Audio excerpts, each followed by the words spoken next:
Di, huwag ka sana magalit sa akin. Ito na yung huling date natin. Ang hirap kasi magtago sa asawa mo at sa mga pamilya mo. Hanggang kailan mo ako balak iwasan? Bi, sana naintindihan mo ako.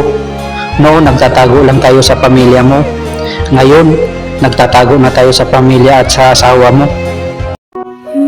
Bakit dahil di ka na masaya sa akin? Pinagsawaan mo na ako?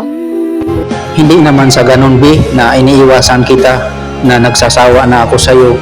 Umiiwas ako kasi ayaw ko ng gulo.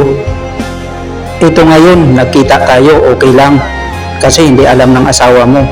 Paano na lang, pag malaman ng asawa mo na niloloko mo pala siya? Di magkalit-silitsi na yung buhay natin dalawa. Huwag ka mag-alala, masaya ako para sa'yo kahit hindi naging tayo.